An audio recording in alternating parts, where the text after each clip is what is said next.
Life can change in an instant. For many wheelchair users, the struggle to push forward is a daily challenge. After years of development and countless prototypes, we created Rib Grips, the revolutionary wheelchair hand rim covers with built-in ribs for ultimate grip and comfort. No more slick surfaces, no more heat burns, just pure, reliable grip.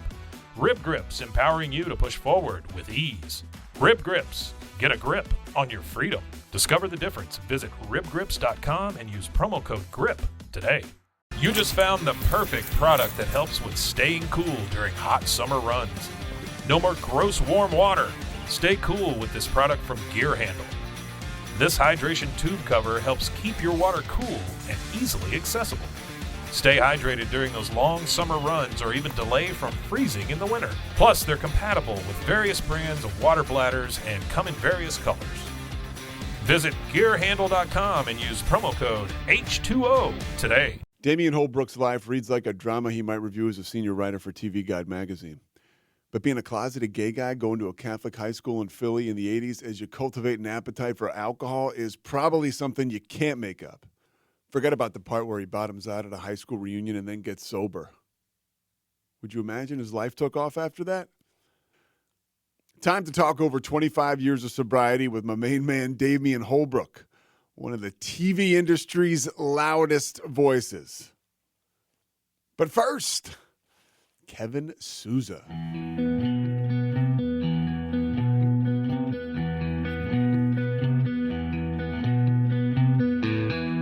Stand by the ocean floor. Peter? Yo. Yo, how's it going? You know the last time I interviewed you, can you guess? Oh, God, was it for the Oscars? Yep, it was for the Oscars. I was living in Springfield, Massachusetts. I had a radio show. I'd just been sober maybe 1 or 2 years, and you were kind enough to come on and talk about the Oscars. It's probably like our 7th anniversary or something, Oh 7th God. or Well, 8th year. Yeah. I think that was in 2013. How much time do you have now? Well, I think I have over 9 years. Yeah. So let's start with you. So Okay. what is your sobriety date? So, sobriety date is November 2nd, 1997. What led to you getting sober? Was there any like meltdown or any like major event? Oh, yeah, actually, it was, I'd gone to my 10-year class reunion and I went with a friend of mine who was married to another friend of mine. She and I had gone to the same high schools, and I went into a blackout during the reunion, and I came out of it at a different location with a different group of people.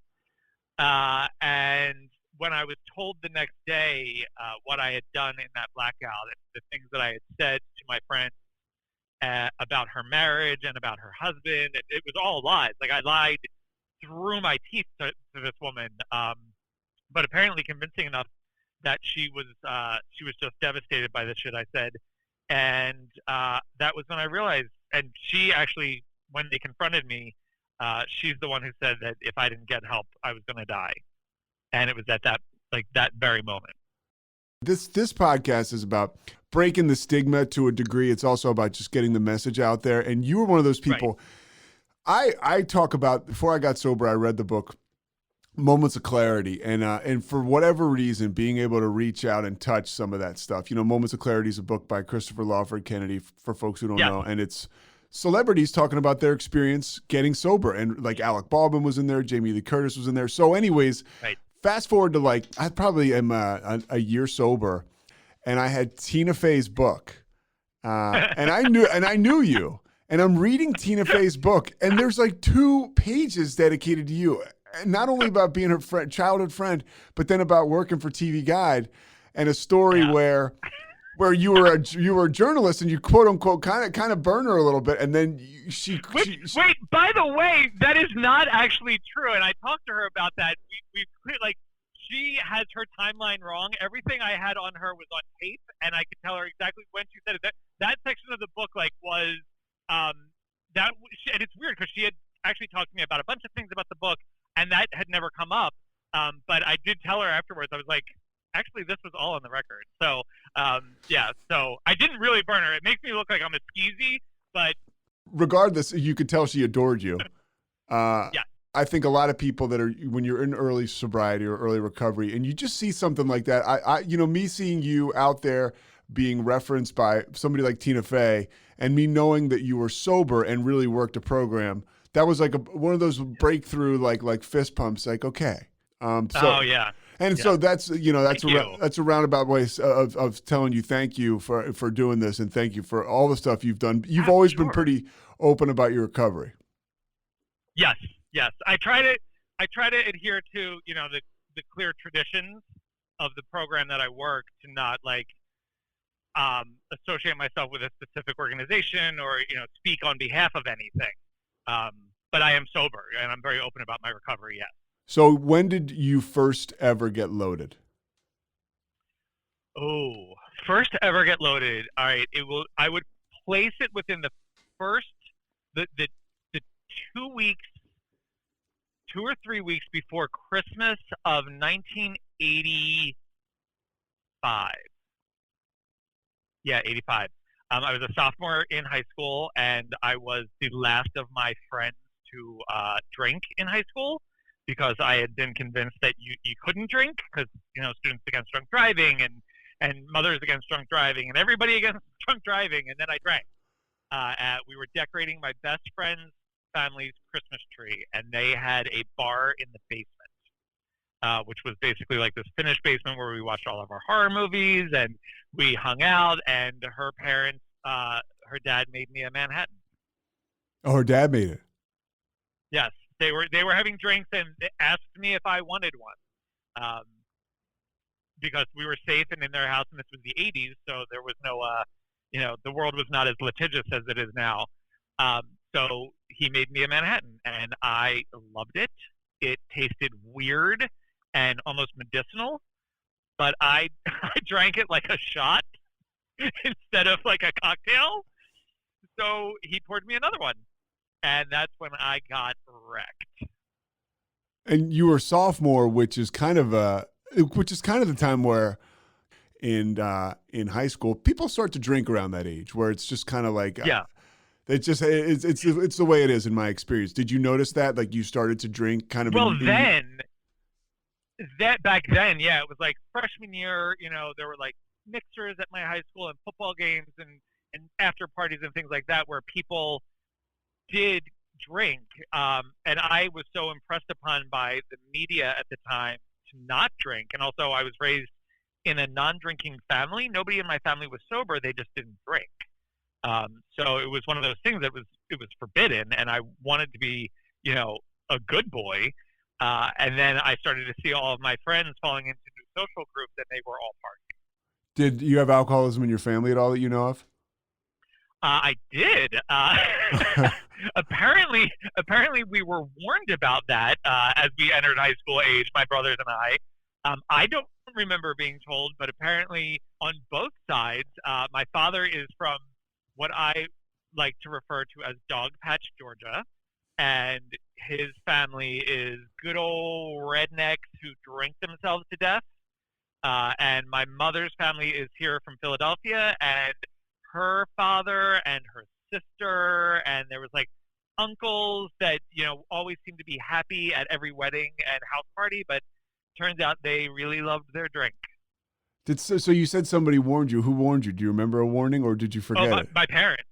My Okay. parents. Okay. Because when I went to my parents and told them that I was getting sober, my father said, he had like, do you think you have a problem? And I said, yeah, definitely. He's like, we tried to tell you guys about this, when you were in high school, like you had to be careful about this stuff. And then they reminded me, I was like, wow, I may have been drunk when you told me that. Yeah, it was a little too late, possibly. Yeah. It was the train had already left the station by then. And honestly, I don't think a warning would have done any good anyway. Yeah, I'm a tenant of the same philosophy. Yeah, the disease was waiting for me. It would have found me either way. It would have, and I'm grateful in a way that it found me through alcohol, because I don't think I would have survived the life of a drug addict. The way I drank, I would have overdosed immediately. How did your drinking progress when you start as a sophomore in high school?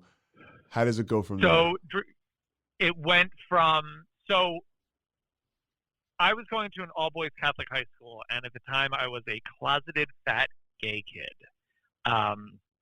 So my drinking progressed almost instantly because as soon as I started drinking, I felt a lot different. A lot of that like self-loathing was gone. The fear of being found out, the fear of being made fun of. Because again, this is the 80s. AIDS is rampant, and anyone who's even remotely gay is a threat to mankind. I was abused mercilessly in high school. It's funny because like back then it was like you were teased, and when you can look at it back with sober eyes and hindsight, it's like, no, that was absolute full-on abuse and bullying and negligence on the part of the school to protect me. So my drinking immediately became this thing that I sought out because it made me feel so different. It made me feel so much better. It made me feel more than I thought I was. And it was an escape. It completely changed the way my mind worked. It completely changed the way I socialized. I was suddenly cool and funny and social. And that worked for me because I needed to reinvent myself, and alcohol allowed me to do that. Did you, the people who teased you, were they your quote unquote friends, or were they people who you didn't know, like almost like bullies, or were they friends? Right. Were they friends who just use like language that we look at now and we're like, dude, you know. No, so that's the weird thing. So it's like my friends, because again I was closeted, my friends just ignored all the name calling when it was all the bullies and people that didn't matter to me as I was walking down the hallway or going to events or even on senior retreat. Like, this is a Catholic school, it's supposed to be like God-centric and just the amount. So my friends just turned a blind eye to that. They never defended me because obviously you don't want to put yourself in the line of fire. So I did have friends, and that's what I came to accept as what a relationship was people who ignored you when you needed them. How quickly does the abuse ramp up? So there was still that battle to be like the good kid. I was like an older boy, and I was, student class leadership and all this stuff. So I didn't want to get too much in trouble. Like if you got busted, that was like in 1986, 87, that was the end of the world. So my drinking, I restrained it to weekends. Like I was a weekend warrior, but I looked forward to it so much that it's all I wanted to do. By Wednesday, it was like, what are we doing this weekend? Where are we drinking? Which park are we going to? Who's getting it? Whose brother is old enough to get us stuff? Who's got the car? So there was already, by that point, it was making decisions for me. Yeah, and I have the same experience where, and looking back as an alcoholic, the moment I drank, every move following that was predicated on the next drink. Like on a Wednesday, on a Wednesday, you're finding relief in planning for Friday or Saturday. Exactly, right. And then it was like that panic of like, there are no plans this weekend. What are we going to do? Yeah. And the winter was the worst because, we couldn't go do it outside because it's the East Coast and it's, cold and rainy and snowy. So it was, and again, like this was the insanity of it was like we would drive around drinking from a case of beer, like openly driving around drinking. It was insane. Everybody against alcohol, everybody against drunk driving. And the moment you start to drink, your moral compass flips. Oh, gone. Like everyone had lied. Like Nancy Reagan was saying, just say no. I'm like, she clearly has not had enough. Why Absolutely. on earth would you say no to this, Nancy? When you mentioned that, everything against drunk driving, the Nancy Reagan, that was so prominent.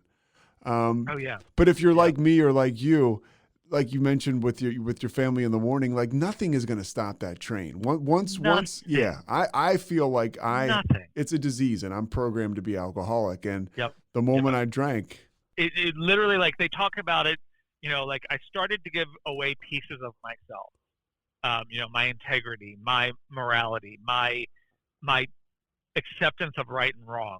Those all started going away to the service of drinking. And because at that time it wasn't hurting anyone and it was benefiting me, it was all fine. Anything bad happened to you in high school? No.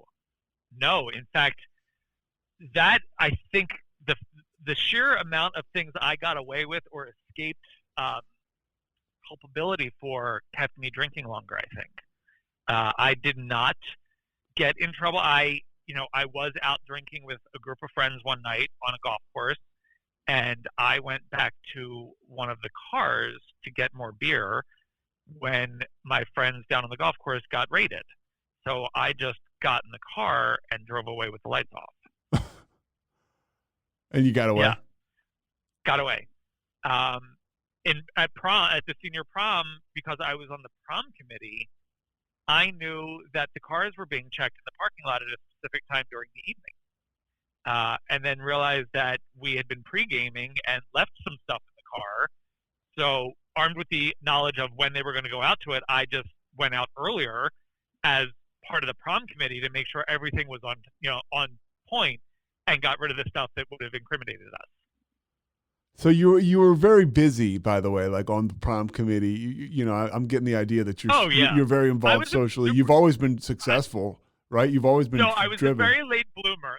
So I was a late bloomer as far as life in high school, because I was so closeted and so afraid of things. But once I started drinking and stopped trying to kill myself, I was then able to put on this armor forged in alcohol to really kind of become very social, because I became known as like the party boy and the guy who was, willing to say the stuff that nobody else would say because he was drunk and he could get away with it.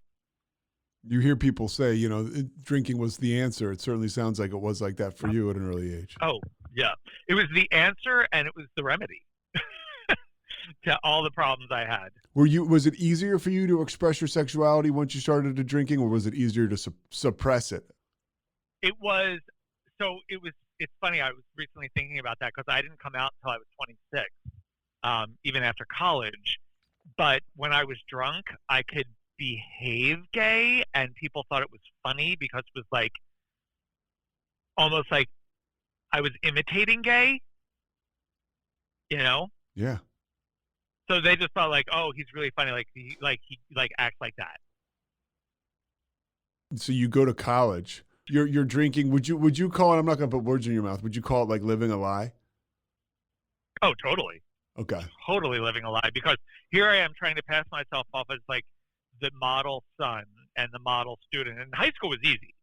Once I got to college, that became a lot harder, because that's when I started drinking daily on campus. I went to Temple University.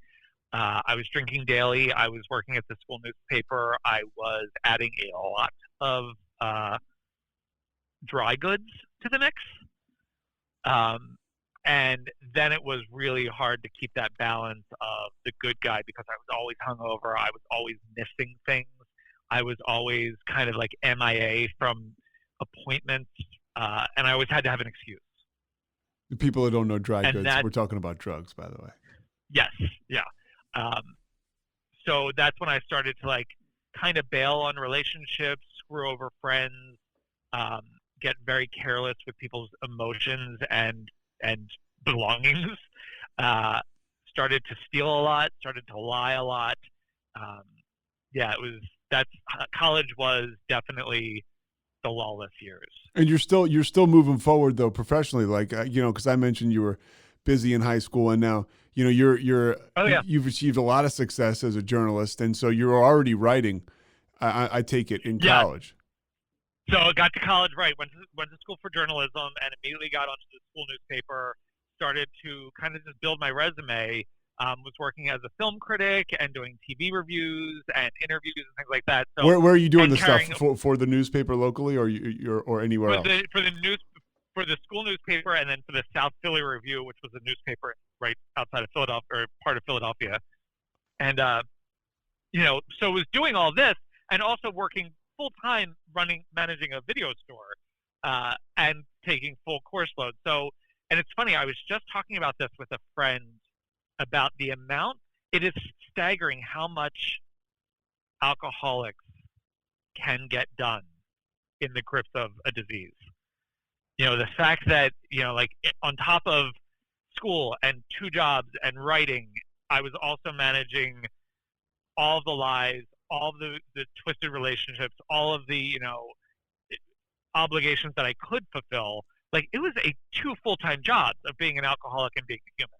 Do you think that you did that to kind of mask, like, hey, like, look, I Yeah. can't be an alcoholic. Look how busy I am. Oh yes. So there was a point when I was just finishing college. I was working at a video store, and What was the name of the video store, by the way? I gotta ask. It was a Blockbuster Video. Okay, yeah. Yes, and a young woman that I worked with and went to school with expressed her concerns about my drinking to some customers of the video store. Who one of them was a doctor, and he took me aside and he asked me, and was very friendly with them because they would come in regularly, and he took me aside and he asked me what I would come to find out were the 20 questions that a lot of like rehabs and programs will ask alcoholics. He asked me these 20 questions about, did I, seek out lower companions when I was drinking? Did I ever lose track of time? Did I, all these things? And all of my answers were yes, but. It was like, yes, but if I'm drinking alone, it's just because I'm waiting to go meet up with people. Or yes, yes, I would hang out with people that I felt were kind of scummy, but those were the people that really had fun with me, and afterwards he said, he's like, Damian, if you were a patient of mine, I would probably diagnose you as a functioning alcoholic. And all I heard was functioning. And I was like, right, exactly. I was like, I'm still doing well in school. I've got the job. Like, I'm doing, like, right. Like, this is kind of the best of both worlds. Did you figure at that point, this is something that I'm just going to do for the rest of my life? It was actually something that I planned to do for the rest of my life. Like, it wasn't, at that point, I still wasn't kind of seeing the bad side of it. There was panic attacks, there were bad relationships, but like I was just chalking them up to being in your early 20s. Like that's what everyone goes through. I saw Melrose Place. Yeah. And then, and then it wasn't until I got hired to the job I still have, which is amazing, with TV Guide magazine, and I was 3 years into the job, and by that point, that's when I realized that this is probably going to be something I'm stuck with for the rest of my life. I remember specifically looking in the mirror of this shithole apartment of mine and thinking, okay, well, my brothers will have the happy life, and I will be stuck with this one. And then you don't see any way out of it. Like a Blockbuster, it's a blast, and you look forward to it, and now you're like, oh my gosh, I'm stuck with this. Right. In a couple of years. Like, I've started a career. Right. I've started a career. a career that I love, and I was putting at risk daily. And yeah, within 3 years, and probably only within like a year and a half, where bad things started to happen to people around me. Again, like one of those things where maybe I was born under a lucky sign, but like a good friend of mine had a terrible car accident in a blackout, had to be cut out of the car. It was upside down. He had taken out a telephone pole. It was terrifying. And that scared me sober for about 3 days. A boss who had taken me out for a promotion got a DUI after dropping me off after a night of drinking.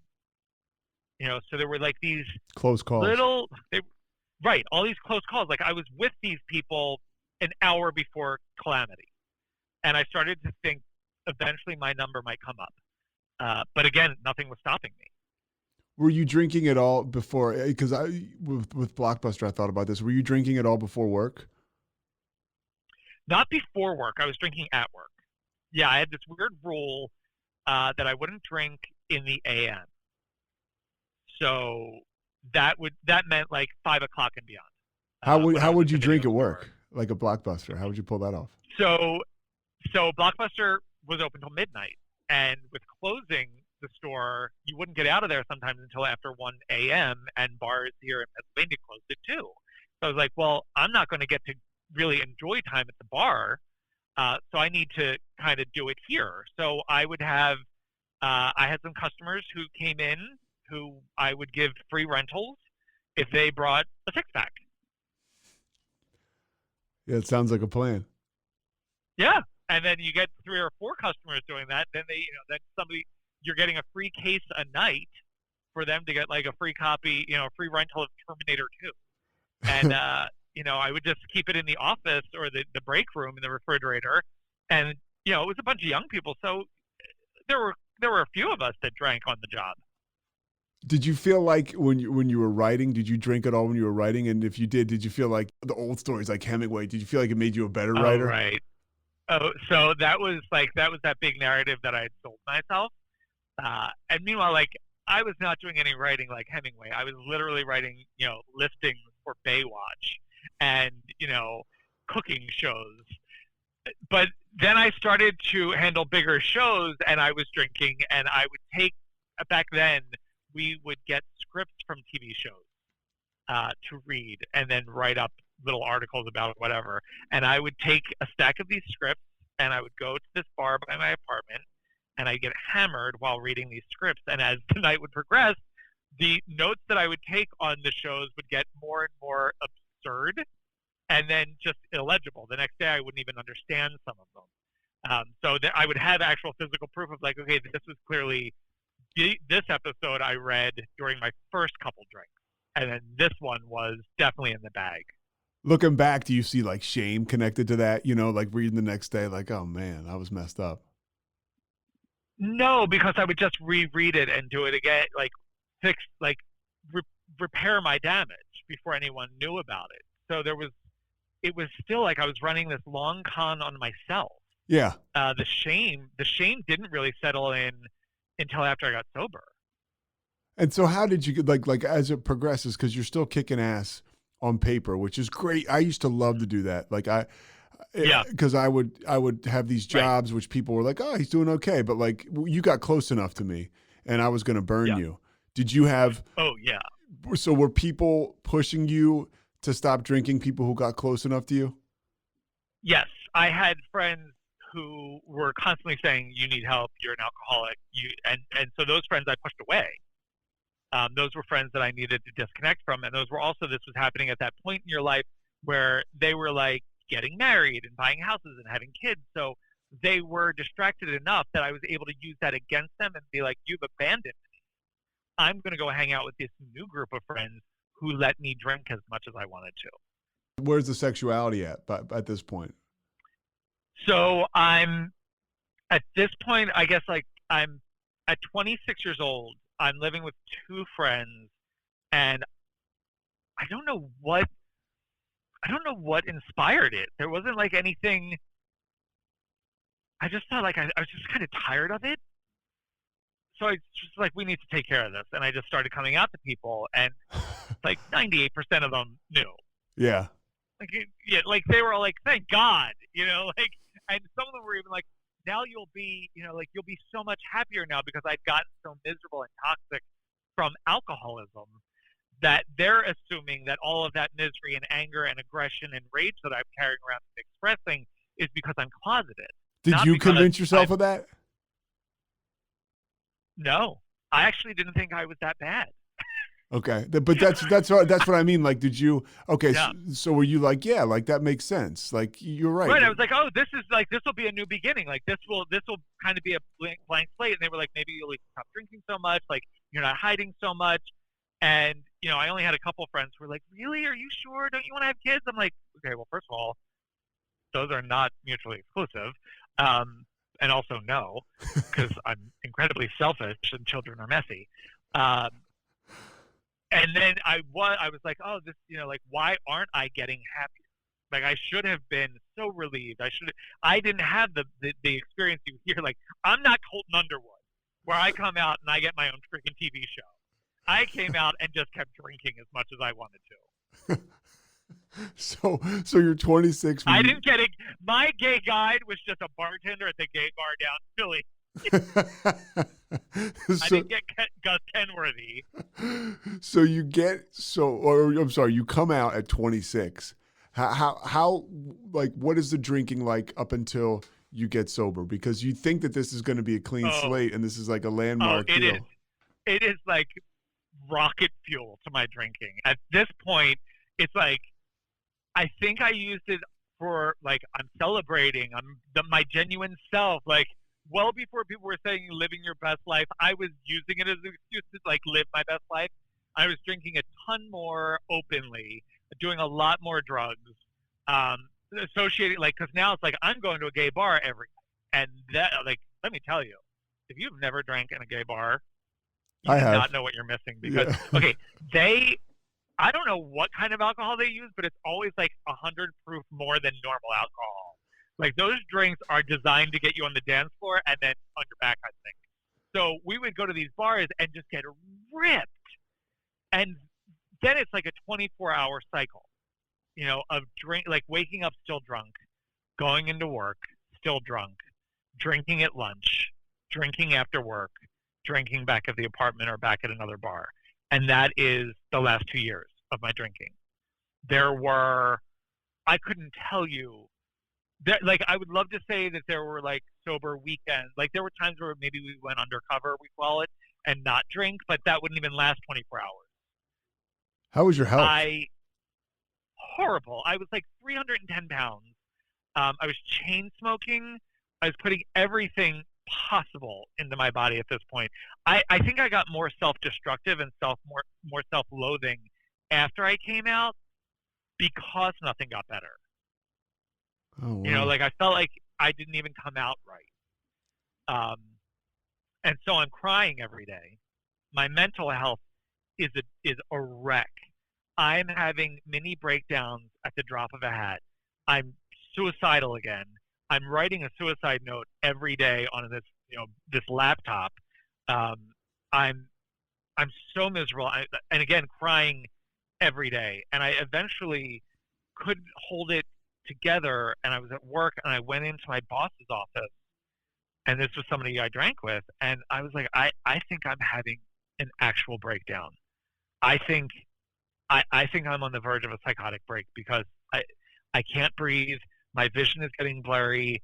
I'm panicking. I'm sweating. I'm freezing. All that. And she was like, again, it was one of those things where, because I was doing so well, it was, you know, like, you're taking everything too seriously. You need to calm down. You're doing great. You've got everything like, you've got the world in your hands. You've got all this potential, blah, blah, blah. She's like, let's just call it a day and let's go get a couple drinks and ease this, you know, like, soften these edges. And that's how I treated it, was just throw more drinks on it. By the way, real quick, I want to just go back. So you said suicidal again. Before you drank, you had some, yeah. I'm guessing you had some bouts. In high school, yeah. Yeah, because of the sexuality stuff and just like feeling boxed and in. the abuse, like the bullying and the sexual, it's just, and you know, it was horrible. And so the drinking is the answer for so long, and now here it is again. It's turned on you. Exactly, and that's like the ultimate slap in the face. Like, the thing that saved me from wanting to kill myself eventually made me want to kill myself. And how long from that conversation, you know, which I'm sure is just kind of like a good flashpoint, but that conversation you have with your boss till you get sober? Probably 6 months. And so that reunion, that high school reunion, is 6 months after that. Yeah. Because that was probably the spring of '97, and then my reunion was Halloween weekend of '97. And so you crash and burns. Take me through, you know, November 1st of 1997. Like, what is that like? Yeah. So I wake up on the couch. I had this big green couch. I woke up on that, and I was so sick, and so, like, I felt like my organs were shutting down. Like, everything inside hurt. Like, just moving hurt. My head was already in a state, like a perpetual state of headache. I was taking Tylenol hand over fist. But I woke up and I felt depleted, like physically and emotionally depleted. I just didn't know what I could do.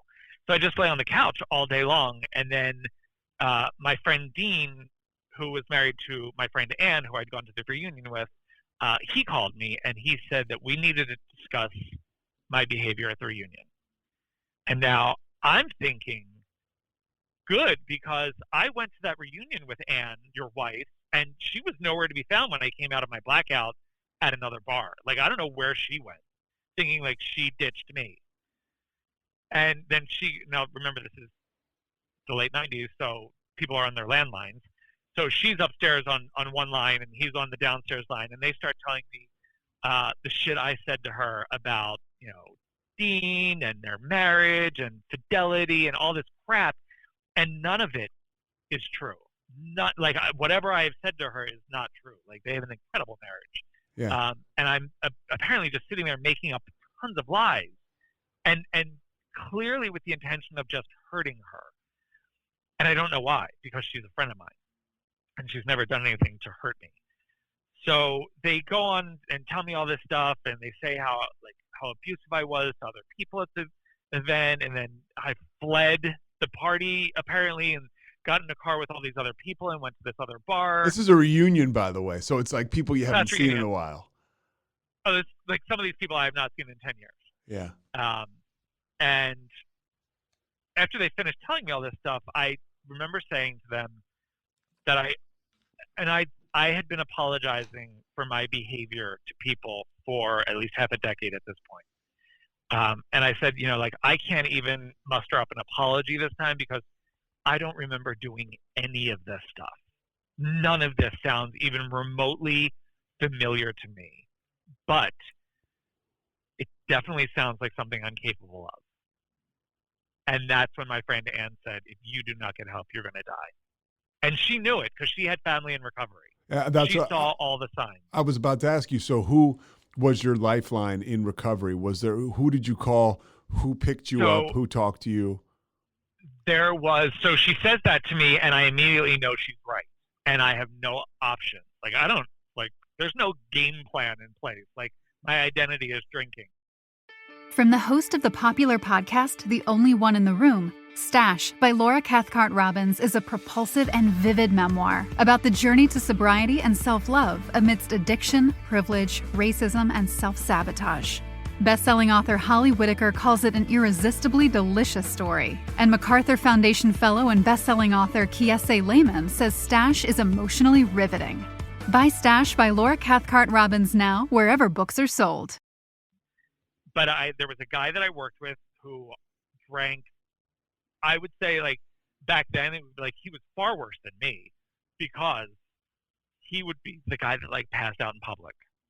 He'd be the guy who would, like, lose his verbal skills. He was the mess. And I at least, like, maintained a certain, level of decorum. But he got sober about 6 months before this all happened. And he had gone to rehab after work and this program, like this after work program, and he had stopped partying with us and stopped like associating with us because he had to. He had broken up with this girl that we were, friends with, and he was putting his life together, and he looked good. He was showing up to work. He wasn't throwing up at work anymore, which is something that a lot of us did, which was so horrible. He looked good. He'd lost weight. He looked healthier, and I knew that he had gone and gotten help. And I remember thinking, like, oh, thank God, he really needed it. Yeah. Of course, the worst drunk in the room is going to be like, oh, you need help. So I reached out to him, and I had never talked to him about his recovery. I had never congratulated him on anything. Kind of just cut him off because what do you do when someone stops drinking and that's all you do? Yeah. You cut them off. So I reached out to him, and he replied immediately that he would get back to me that night after he went to a meeting. And again, I know nothing about, I know that there are meetings, but we've never talked about that. He's never told me he goes to meetings or anything like that. So I'm like, whatever. And he called me that night, and I asked him point blank how he knew that he was an alcoholic. And he said that he was the last to find out. And he progressed to just tell me basically his version of what had happened and, what it was like now. And then, he's telling me all these things, and his story had absolutely nothing to do with my story. Like, he was this straight wealthy kid of divorce, athletic, all this stuff, and I'm I'm none of that. And everything that he talked about, everything that he said made absolute sense to me. Like it all sounded normal to me. Like the sadness, the emptiness, the inability to control what happened when he started drinking, the willingness to get rid of healthy relationships in exchange for terrible toxic relationships.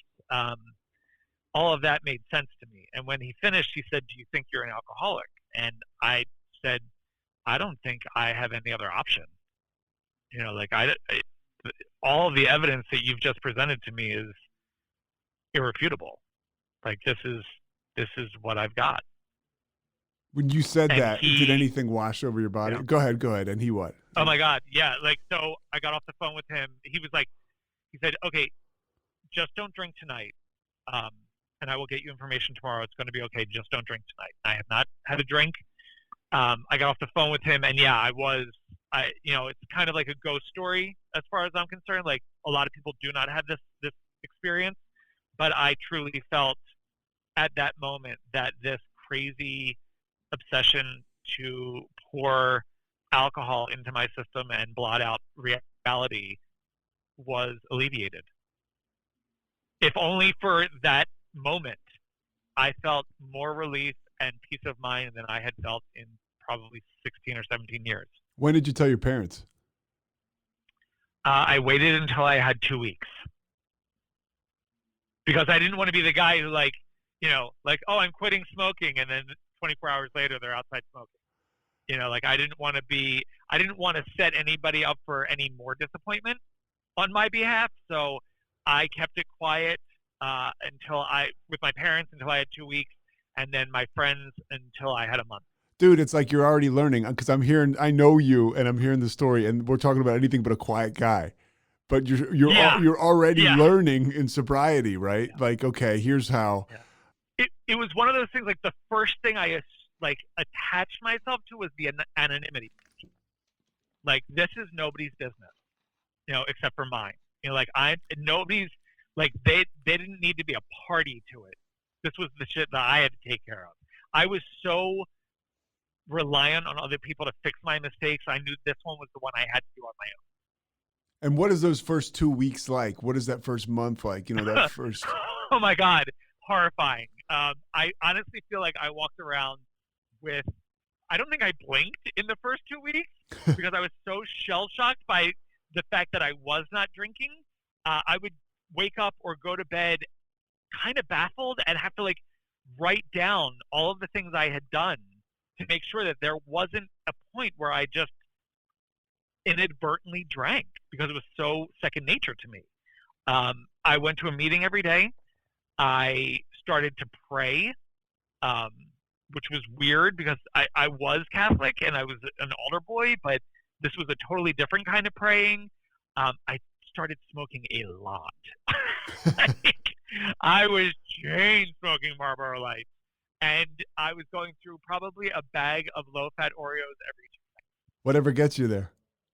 And whatever got me there. And then after probably about 2 weeks, and I was meeting people all along, and I met a group of young people at my first couple meetings who kind of took me under their wing, and they kind of just started to harass me as far as come for coffee, come for more coffee, meet us for coffee here, a lot of coffee.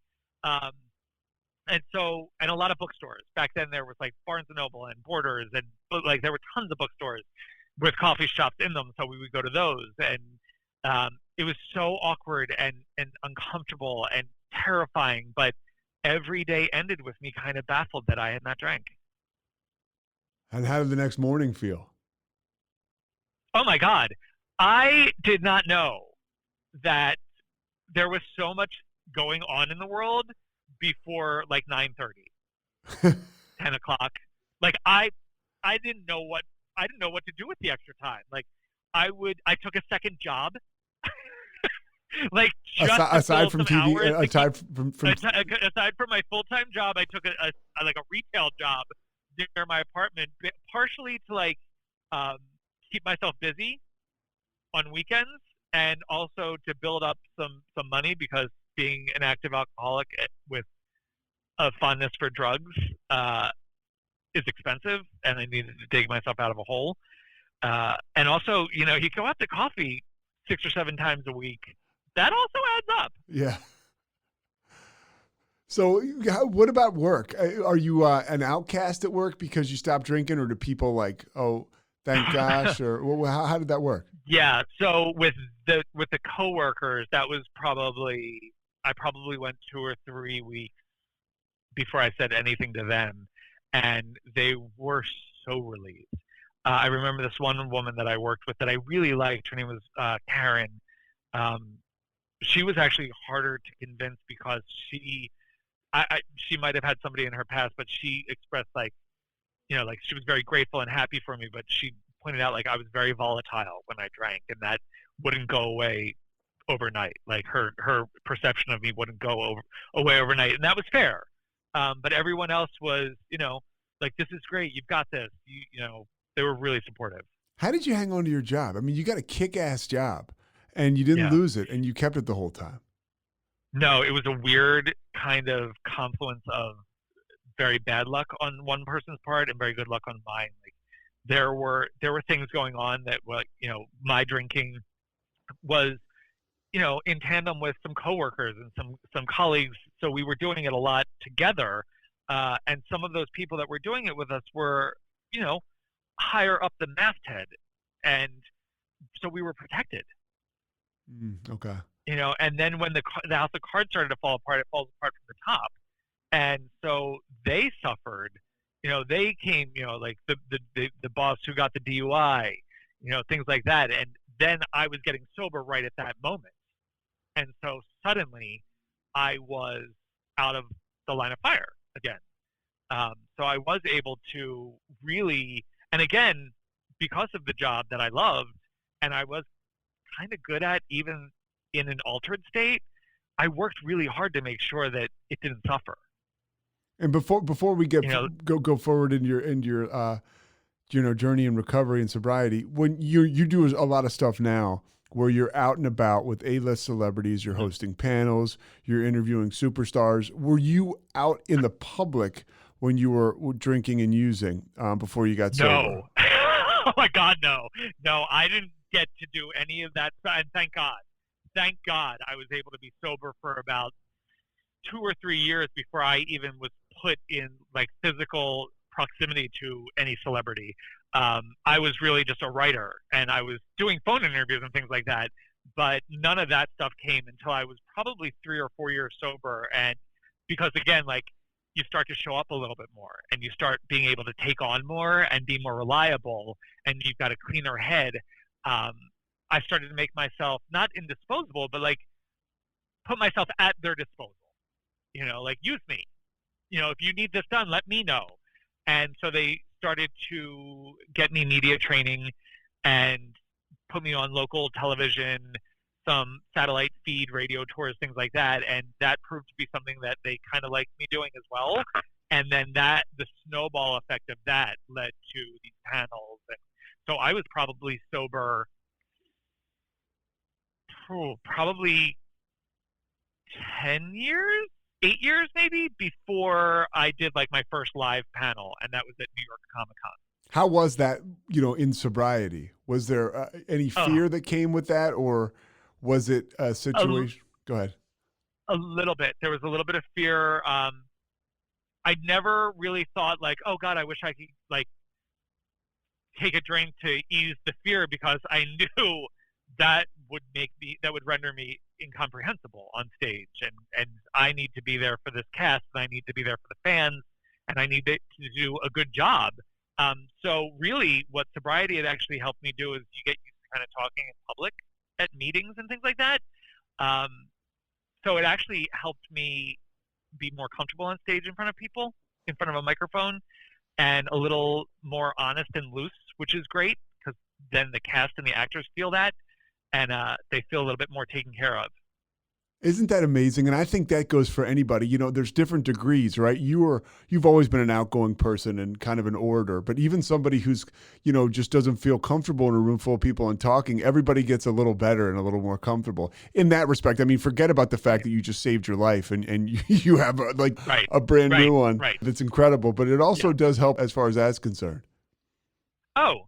It's incredible. Like, it's such, like, and people have asked, they're like, where did you learn to, you know, handle yourself like that? How come you don't get scared? I'm like, you know, like, if you've spoken to a room full of people who, you know, used to live in tenements and have been shot and stabbed and robbed their own parents, you know, when you speak to a room full of that, a room full of Supernatural fans, they're easy. So as you start to really get sober, let's go back a year or two sober. What are you doing to make yourself feel better? Because one of the first things that I think that people really have trouble wrapping their mind around when they're even thinking about getting sober is, I'm never going to feel this way again. I need this feeling. How did you replace that feeling? Just a lot of fellowshipping with people in, you know, like in sobriety, forming relationships, doing things that I didn't really want to do, bowling a lot. And then, you know, I made friends with some people who were sober longer than me, who were actually like really healthy friends to have. And they kind of helped me get a little bit more focused on my physical health, and joined Weight Watchers. And then I started going to the gym and started having results from that. And so that, like, in the first couple of years, it was a lot of just going out to coffee and bowling and movies and house parties with sober people. And then after a couple of years, starting to really take care of my physical sort. How did you start dating again and stuff? Because, you know, whether you're gay or straight or whatever you are, for me, that was one of the most difficult components of sobriety. It's so hard, especially because, you know, I remember reading very early on in my recovery that the gay community, there was this like crazy statistic of like 1 out of 3 have a substance abuse issue. I was like, awesome. I'm like, good. Our numbers are low as it is. And now I get to reduce it by 2/3. It was difficult because, first of all, there wasn't like Grindr back then. And I wanted to kind of date somebody sober, but then I was like, you know what? I'm just going to start dating. And that was the biggest challenge, was just like putting myself out there. And realizing the first date doesn't have to be you getting completely hammered and doing something that you regret the next morning. You know, the first date can be coffee and a walk through the park or the art museum. So that was probably scarier than doing any of the celebrity stuff I've done. You know, just like, oh, do I have to go be my authentic self with a stranger? And they are like job interviews anyway.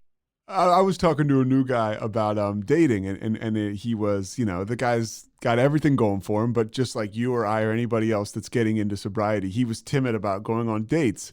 And he said, I'm thinking about starting a dating app. And I started to mess with him a little bit, just to play on words. I go, you're thinking about creating your own app? He looked at me dead in the eyes. He said, dude, I would rather create my own app than actually use one and go on a date right now. That's how nervous I am. Oh, my God. That's the feeling. Yeah. You get that nervous. And those are all the things. Dating is one of those things where I used to drink. Yeah. I used to drink every time before I did it. Oh, yeah. And you know, for straight people, primarily, like, it's easier because you're at least going to meetings. And if you want to date somebody in sobriety, you know, you're kind of getting the insight on these people when they share about what they're going through. So, you know, straight people can pick off somebody from the program. There's not that many gay people in the meetings that I go to, so it's not like I'm, you know, even surrounded by them. Did you find yourself being surrounded by just a higher quality of person? I mean, of course you did, but how did that change go as you continue to get sober? Because we talk about it, right? Lesser companions, sort of places, but everything starts to improve. That was those things where it was like, it was so superficial and so narcissistic on my part, of like lower companions being like where they were from or what their job was or their background. And, you know, I had even tried to have like fancy friends who were just morally bankrupt and cruel. And the people that I started to associate with in sobriety, They come from all walks. They say Yale to jail. I've yet to meet anyone from Yale, but like the quality of person, it's all that inside stuff. Like I didn't know that there were so many people that were capable of the kindnesses that I have seen in recovery.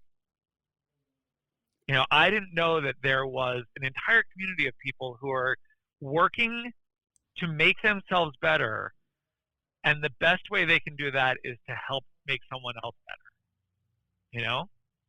What has And that so, what has that been like for you? I mean, I'm talking to you now, you're taking me on a journey, and we're talking about a quantum leap, somebody who's suicidal before they drink, struggling with their sexuality, and now you're out and about, you're talking to me about doing esteemable things, experiencing the help that people have to give, helping people yourself. What is that? Do you ever stop and think about that? Constantly. There's so my mom passed away when I was 5 years sober, and that was the worst thing that I'd ever been through. And we were good. Like we were good when she passed away, because after 5 years of sobriety, I was kind of closer to the son she had always hoped I would be. But when I was a kid, I would always be told I was ingrate, like was an ingrate. Like everything I was given, everything that they did for me, like I never showed gratitude for it. And then in recovery, staying grateful is a key component to kind of a long-term happiness. So I've always tried to stay grateful in my recovering life. And so I'm constantly reflecting on the things I'm grateful for. And it's never things. It's always the people. I just like knowing somebody like you and watching somebody come in and have absolutely no clue as to what is going on or how this works. And to see what you're doing now and following a dream that, because so many people come in and they say they want to do something, like you just don't think they're going to follow through. That stick-to-itiveness matched with skill very rarely, collide. And you, like, not only has it done that with you, but like you took huge leaps of faith to leave your home area to do what you love. And I watch you and I see these clips that you post, and you're not only doing what you love, but clearly the people you're doing it with love you. Thank you. And again, like that's taking somebody who was a mess of a human, who did not have a great scorecard, and to see what you're doing now. Okay, let's do everybody a favor. I'm going to stop you because I just thought of this. Okay, now, and a good example of recovery is, it took me 10 years to get 1 year. My sobriety date is November 7th, 2011. My first meeting was in October of 2002. You were there. Wow. Was it Villanova? No, it was at St. David's. And St. David's, okay. It was the meeting where you shared with me later that I was like putting my head down on a desk. Oh my God, yes. Oh God, I love that meeting. I remember you telling me like I had my head down on my desk. I was trying to like blow bubbles on the desk. I don't know what I was doing. And I came out of it eventually, but it just showed, I was as hopeless as you could get. Yeah. And honestly, like people that saw you come in, they didn't have a lot of hope.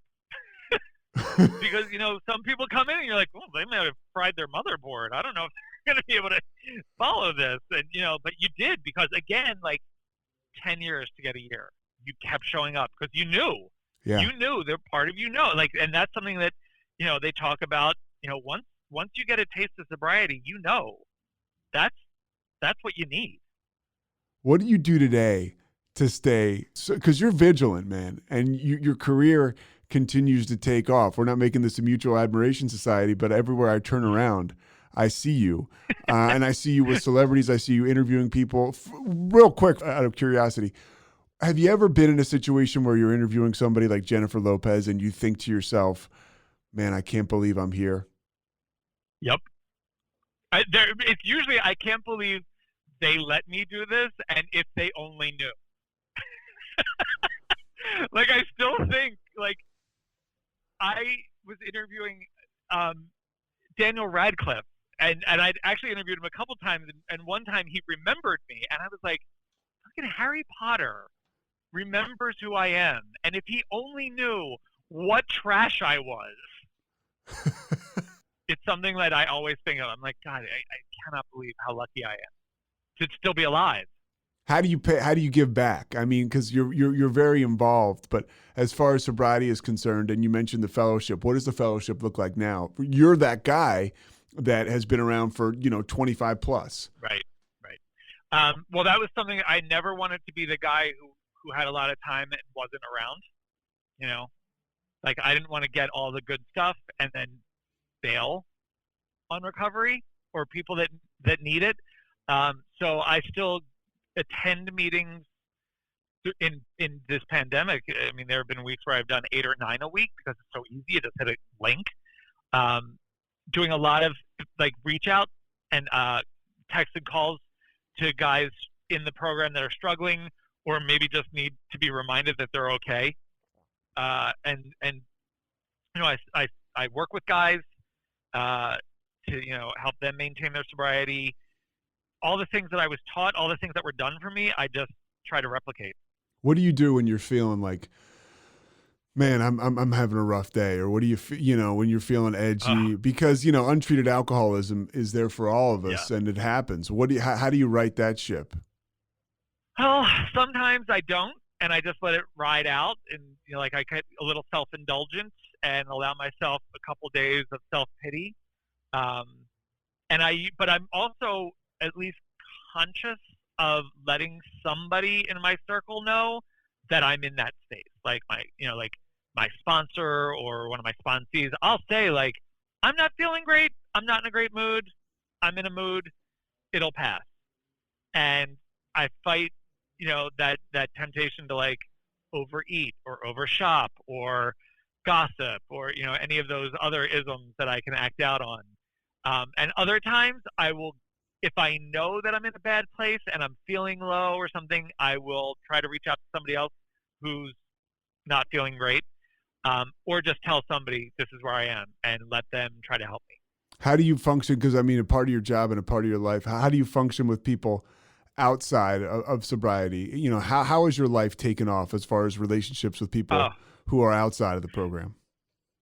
So that's something that there's this like kind of thinking in portions of the community that like people who aren't alcoholics can't understand what alcoholics go through and all this stuff. And I don't subscribe to that, because something that my mom did impart on me very early on and for a long time was like, alcoholics don't have the corner market on suffering. Every human being is fighting some sort of battle. Every human being has something going on.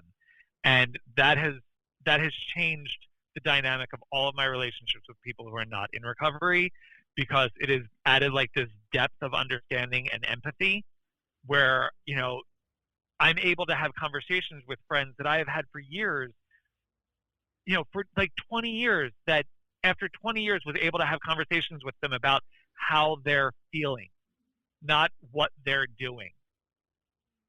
And those are the kind of relationships you have with people today, for the most part, right? I mean, and that's pretty unbelievable. Those are the people that end up in your life. Exactly. And the people that stayed in my life, I can now kind of like repay them for putting up with all the crap I put them through by actually being there for them emotionally, for being there and being a good example for their kids, for showing them what like a loyal friend looks like. It's really, it's amazing. It's something that I don't think I ever realized would be something in my life that I would have. Like you form relationships with people in recovery that are very deep and very meaningful and very rooted in a common struggle and a common solution. But you can have those same kind of relationships with people outside of recovery, because again, like they're all going through something. So, a friend of mine who I know struggles with her weight, I can be very open with her about my struggles with that and how. By the way, you mentioned you were 310 pounds. What are you like? Yeah. I mean, you've lost a lot of weight. I have done the very alcoholic thing of losing a ton of weight and then putting it back on and then losing some more and then putting it back on. And I don't even think that's an alcoholic thing. That's just a human thing. Yeah. I'm somewhere like in the lower 240s right now. Yeah. First time I tried all this, I got very alcoholic and lost like 118 pounds in like a year, and it was super unhealthy. And thank God I had people who worked really solid recovery programs who were like, you're doing something unhealthy. Please stop that. And they, helped me find my way out of that behavior. So now it's just kind of a constant. It's not a battle. It's just a lifestyle. Exactly. Yeah. And I noticed that for me, I'm constantly working on acceptance and comfort with my own skin, comfort where I am. And the needle continues to move. I mean, I am so far from a finished product. And I like what you said a lot too about, hey man, like I allow myself the self-pity. Like I don't go crazy, right? I let people know I have people in my circle who I connect with, but we got to take it easy on ourselves too. Like you said, the human race, period. Forget about just the alcoholic. Yeah, there's no shame or crime in having a bad mood. Like I didn't get sober to only operate on one level. Like part of the human condition is being sad or depressed. And, like it came to a point in, a couple years ago where I realized that I maybe had a depressive side that was deeper than I realized that I was addressing. And I sought outside help for that. And that meant an immeasurable amount of good for me. Because that's one of those things that, like, when you take away drinking, I think the tendency to abuse yourself is still there in various ways, to not take care of yourself. And over the course of sobriety, I've learned to take better care of myself, both inside and out. Have you realized that self-esteem comes with that? I mean, for you, like... Oh, God. Oh, yeah. And it's so funny. Like, I really wish schools had imparted on us a better description and idea of what self-esteem is, because it's not ego. It's acceptance. It's not like I'm great. It's like I'm good. Like I'm not too bad. What? And I can't keep you forever. Anything else? I mean, it's. I'm so grateful that it's becoming part of the conversation these days. I for a long time, and I still try. I'm kind of a purist as far as like, if you're in a program that practices anonymity, practice that anonymity, and but don't be afraid of the stigma, and don't be afraid to share your stuff with people. So again, like I don't align myself publicly with anything formal, but it's there, and obviously people can read in between the lines. But I'm super grateful that people like you, people that are putting this out there, are reminding more and more people that help is there. Like, you don't have to feel as bad as you feel for as long as you think. Like this level of care and help and recovery it's there. So the biggest, it's kind of that stupid saying that they apply to like working out, is like 99% showing up and 1% sweat. Like the biggest threat to alcoholics isn't alcohol. It's not asking for help. You said it all. Hey, well, last thing, how do you cover the Oscars in a pandemic? From the couch. In the same way that I attended movies during a pandemic. Like it is going to be, I'm going to be so comfortable. I'll be live tweeting. What's your Twitter handle, by the way, and your Instagram and all that stuff? Both are the same. So Twitter and Instagram are at Damian Holbrook, Damian Holbrook, Holbrook. So yeah, I'll just be live tweeting the Oscars. The Oscars this year it's really just going to be an oddity to see how it goes. But for TV Guide, we're far more interested in like the SAG Awards and the Golden Globes and the Emmys, because that's the TV stuff. The movies, but again, like you see it, the movies are all on TV. Yeah. All these things were on Netflix or Hulu. So yeah, the Oscars. What I'm more interested in is how we're going to cover the red carpet. And how are we? I don't know how they're. I mean, this is the thing. We're a couple weeks out, and we still haven't seen a physical plan as to what the Oscars will look like this year. I mean, they don't have a host. I'm like, well, they don't have a physical space really, because these actors don't want to go live, and so it's just a whole mess. And hopefully, this is the last time we have to deal with it. Best show on TV nobody's watching. Best show on TV nobody's watching. Our best show on TV people haven't watched yet. You told my brother Michael Kingdom, and I watched it, dude, and I swear oh my God. It was so unbelievable. Okay. so unbelievable. So Kingdom is on Netflix right now. It's leaving Netflix soon, so go watch it now. HBO Max just picked up Happy Endings, the old ABC series that ran for 3 seasons. One of the funniest shows I've ever watched. Mayor of Easttown premieres this weekend on HBO with Kate Winslet. I saw that. Yeah, okay. I'm excited about that. So good. So not what I thought it was going to be.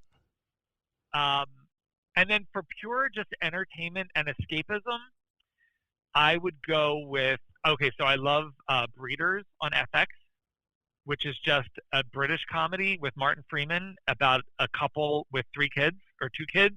That is just, it's a slice of life and it's hilarious. And Mike is giving me the thumbs up. He likes Breeders. Oh, yeah, Breeders is great. What We Do in the Shadows is amazing. I loved and The Magicians, which is a show that I will always go back to. It was on FX for 5 seasons. It's on Netflix now. It is so good. It's kind of a mix of, it's basically like if Harry Potter was set at grad school, and it tackles everything from like trauma and child abuse and abandonment and mental illness and but all wrapped up in the world of magic, and it's very cool. So that I would always pitch to people. If you're looking for something that has levels and will also make you laugh a lot, that. Dude, I could hold you hostage. I love you. I appreciate you. I love it. I appreciate your time. Best actor that we have. Best actor we haven't heard of yet. Jonathan Tucker. Again, another one. Jonathan Tucker, he's on NBC's Debris now, but he was on Kingdom, and then he was on the Black. Oh, he's awesome! Yes. He is probably one of the finest actors of his generation. He has never turned in a bad performance. He was Jay on Kingdom. He was Jay, yeah. Yeah. And he's tremendous. And he's on an NBC sci-fi series now called Debris. And the level of authenticity and just devotion he has is staggering. He's so watchable. All right, we got to get out of here. Dude, I appreciate you so much. Thanks, Damian. Dude, I love it. Thank you. Thanks, I will man. talk to you later. Please let me know the next time you come home. I will. I will let you know. Excellent, man. I will talk to you later. All right, Damian. Thanks, man. Later. All right. See ya.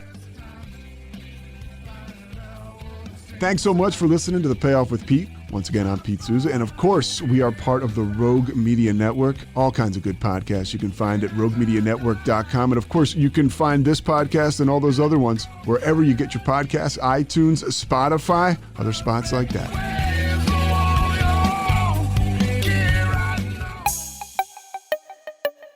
This has been a Rogue Media podcast.